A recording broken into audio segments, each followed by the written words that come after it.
दोस्तों स्वागत है आप सभी का हमारे इस यूट्यूब चैनल 10th क्लासेस में। तो आज की इस वीडियो में हम बताने वाले हैं अम्ल के बारे में। अम्ल का पूरा डिफिनीशन आज हम बताने वाले हैं। अम्ल बहुत इजी तरीके से बताएंगे आज अम्ल किसे कहते हैं और अम्ल क्या होता है। तो इसके बारे में तीन वैज्ञानिक आर्हेनियस, ब्रांस्टेड-लॉरी एंड लुईस तीनों ने अम्ल का डिफिनीशन दिया। तो सबसे पहले बात करते हैं अम्ल होता क्या है। तो वह पदार्थ जो खट्टा होता है वो अम्ल कहलाता है। यानी कोई भी पदार्थ है अगर वो खट्टा दिखेगा आपको तो वो अम्ल होगा, यानी खट्टा हो गया तो वो अम्ल हो गया। अब आर्हेनियस क्या बोले अम्ल के डिफिनीशन के बारे में।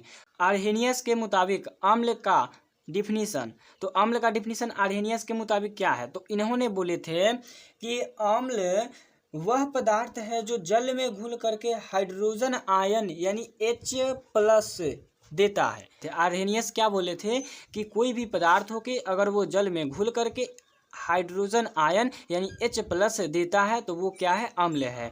फिर ब्रांस्टेड-लॉरी बोले थे, ब्रांस्टेड-लॉरी क्या बोले थे, तो वो बोले थे कि अम्ल वह अणु या आयन है, अम्ल वह अणु या आयन है जो प्रोटॉन देने की क्षमता रखता है। यानी तीन मूल कण होता है, एक होता है इलेक्ट्रॉन, एक होता है प्रोटॉन और एक होता है न्यूट्रॉन।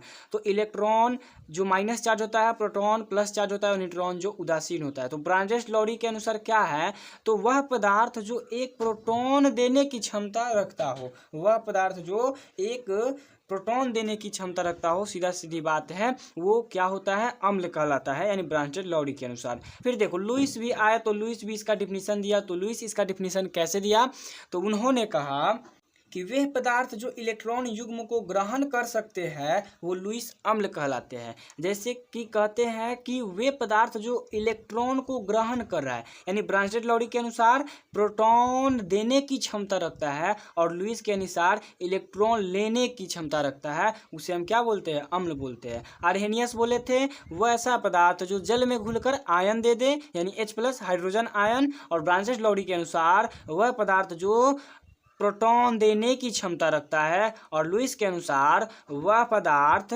जो इलेक्ट्रॉन ग्रहण करने की क्षमता रखता है। अम्ल सीधा सी याद रखना, वे पदार्थ जो खट्टा होता है वो क्या कहलाता है, अम्ल कहलाता है। ये आपको अम्ल का पूरा डिफिनीशन हो गया। एग्जाम में आपको अम्ल पूछ दे, या आर्हेनियस के मुताबिक पूछे, या ब्रांस्टेड-लॉरी के अनुसार पूछे, या लुईस के अनुसार पूछे, मैं उम्मीद करता हूँ कि आप तीनों डिफिनीशन जरूर देंगे। चलिए मिलेंगे अगले वीडियो में।